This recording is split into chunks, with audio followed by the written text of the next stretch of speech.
कि जब तक समस्या होगी, जब तक मुसीबत में होंगे तो हम खड़े रहेंगे।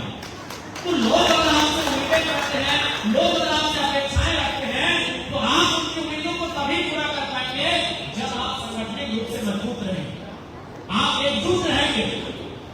इसलिए आपसे आग्रह होगी, आप सभी से मेरा कि आप आपसी एकजुटता को, आपसी भाईचारे को और भाईचारा भी, हालांकि कोई बोलता नहीं है कि दीदी लोग बहुत ज्यादा एक्टिव मोड में रहती है, भाईचारा कई दीदियों को भी जोड़ दिया जाता है क्योंकि पुरुषवादी समाज रहा है हमारा।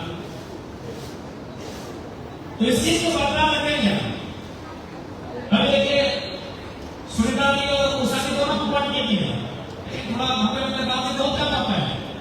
अब दोनों हमसे सवाल देखिए, आखिर में दोनों आपको बुलाएंगे, हम दोनों आपको मिठाई खिलाएंगे, लेकिन आपस में एक दूसरे पे गला पानी करके दूसरे हम भारत है तो बदलेंगे, इस राज्य की सत्ता को बदलेंगे, यहाँ के लोगों की सोच को बदलने की वो सत्ता सोच तभी साकार होगा जब हम लोग एक साथ एक दिशा में काम करें। पहले कहावत कही जाती है ना, फिर चार भाई होते हैं, चारों का जो सोच होता है वो चार दिशा में होता है। बड़ा पूरा तो इसका बस एक ही टाइप का सोच एक दिशा में होता है। जब पिताजी को समझाते हैं तो संस्थान में कमिश्नर नहीं कर जाना पड़ता है। तो ये सोच नहीं होना चाहिए हमारा कि बात, इसलिए हम आपसे आग्रह करेंगे कि आज हमारे सांगठनिक दल में तो सबसे बड़ी अगर कुछ त्रुटि दिखती है मुझे, आपको भी दिखती है, तो हमारा यही आपसी समन्वय, आपसी सामंजस्य, आपसी मेलभाव, ये सबसे बड़ी खामी दिखती है और इसे आप सभी को स्वीकार करना चाहिए और स्वीकार ही नहीं इसे सुधार करना, स्वीकार को सुधार करना चाहिए। स्वीकार करने के मैं आपसे कहना चाहूंगा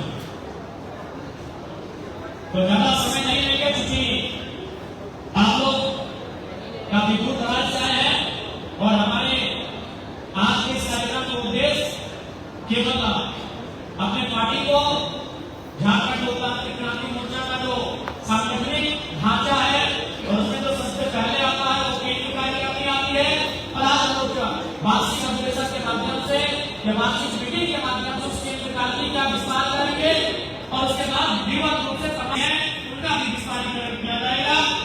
और इसी उम्मीद और आशा के साथ कि आप लोग आने वाले जो दिन है, आने वाले जो समय है, जो चुनौतियां आएंगी, जो परिस्थितियां आएंगी, उनका सामना करते हुए, उन्हें स्वीकार करते हुए बहुत ही सशक्त होकर मजबूती के साथ आगे बढ़ने का काम करेंगे।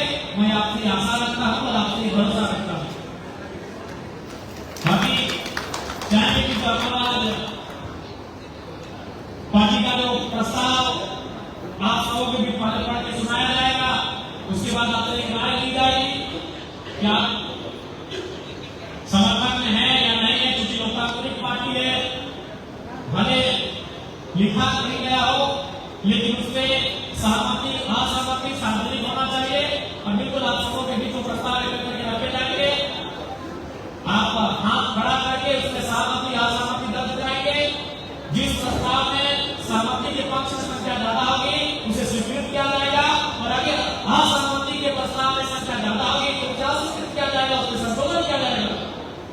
पंचायत के प्रस्ताव को पढ़ा जाए, हम 2 4 लाइन पढ़ देते हैं, उसके बाद चाहेंगे पार्टी के बाकी पदाधिकारी से पढ़ेंगे।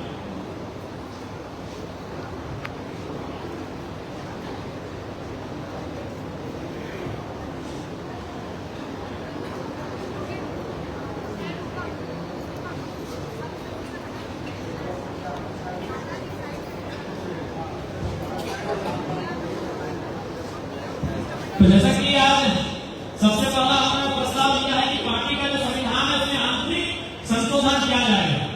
तो आप लोग सहमत हैं कि पार्टी का जो संविधान बना है उसमें आंतरिक संशोधन हो, क्योंकि संशोधन इसलिए हो कि उस समय 61 कार्यकारिणी हो सकते थे, उसे बढ़ाकर हम लोगों ने 121 किया, या अगर आप चाहते हैं कि 61 रहे तो वो भी बताएंगे। तो प्रस्ताव के पक्ष में बहुमत है तो हम आशा करते हैं इस प्रस्ताव को पारित किया जाता है।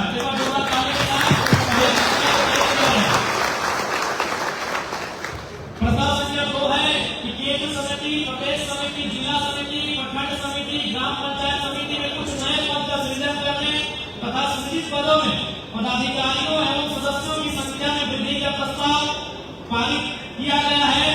तो हम चाहेंगे इस प्रस्ताव, यानी इसका मतलब है जैसे जिला में भी, प्रदेश में भी, प्रखंड में भी हमारे जो कार्यकारिणी थी वो कहीं 21 थी, कहीं 51 थी, उसको हम लोगों ने 20-25 की संख्या में बढ़ोतरी किया है। तो यदि आपको लगे कि समय के अनुकूल ये प्रस्ताव स्वीकृत है तो आप उसके लिए सहमति दर्शाएंगे। कितने लोग सहमत हैं? हाथ खड़ा करेंगे। असहमत कितने लोग हैं? आशा करते हैं कि जो लोग सहमत हैं उनकी संख्या ज्यादा है, उनकी संख्या में बहुमत है, अतः इस प्रस्ताव को भी पारित किया जाता है। प्रस्ताव संख्या 3 है कि हमारा संविधान जब बन रहा था हम लोगों ने प्रमुख महासचिव के पद को वहां लिखा था, और हम लोग जब जेपी के समय तो प्रधान महासचिव लिखते थे, इसलिए उसको भी अपने प्रस्ताव के तहत कि प्रमुख महासचिव के पद को प्रधान महासचिव के रूप में डालेंगे। इस प्रस्ताव को भी हम लोगों ने लाया, आशा करते हैं इसे आप स्वीकार करेंगे। चलिए, बहुमत है और प्रस्ताव को स्वीकृत किया जाता है। प्रस्ताव संख्या 4 है कि केंद्रीय संगठन में अध्यक्ष सहित 131 सदस्य होंगे। केंद्रीय संगठन जो हमारा होगा कार्यकारिणी का सेंट्रल वर्किंग कमेटी CWC, जिसमें 131 मेंबर होंगे अध्यक्ष सहित, जिसमें अध्यक्ष 1, वरीय उपाध्यक्ष 9, उपाध्यक्ष 17, प्रधान महासचिव 1, महासचिव 13, संगठन महासचिव 15, सचिव 17, संगठन सचिव 17, कोषाध्यक्ष 1, प्रवक्ता 7 तथा कार्यकारिणी सदस्य 31 होंगे। जो इस प्रस्ताव के पक्ष में है अपना हाथ खड़ा करेंगे, वो हाथ खड़ा करेंगे। आशा करते हैं इस प्रस्ताव के पक्ष में बहुमत है, प्रस्ताव को पारित किया जाएगा। हमारी जो प्रदेश कमेटी होगी, हमने पहले कहा कि सेंट्रल होगी और प्रदेश हमारी कमेटी होगी, उसके अध्यक्ष समेत 71 सदस्य होंगे, जिनमें अध्यक्ष 1 होगा, वरीय उपाध्यक्ष 3 होंगे, उपाध्यक्ष 7 होंगे, प्रधान महासचिव 1 होंगे, महासचिव 5 होंगे, संगठन महासचिव 7 होंगे, सचिव 9 होंगे, संगठन सचिव 11 होंगे, कोषाध्यक्ष 1, प्रवक्ता 5 तथा 21 कार्यकारिणी सदस्य होंगे। तो इस प्रस्ताव को इस प्रस्ताव को भी स्वीकृत किया जाता है, पारित किया जाता है। उसके बाद हमारी जिला समिति है। जिला समिति में अध्यक्ष सहित 31 सदस्य होंगे, जिसमें अध्यक्ष 1, उपाध्यक्ष 5, महासचिव 2, सचिव 5, कोषाध्यक्ष 1, प्रवक्ता 2, वरीय उपाध्यक्ष 2 और कार्यकारिणी सदस्य 13 होंगे। जो इस प्रस्ताव के पक्ष में है अपना हाथ खड़ा करेंगे। उम्मीद करते हैं इस प्रस्ताव के पक्ष में बहुमत है, इस प्रस्ताव को भी पारित किया जाता है।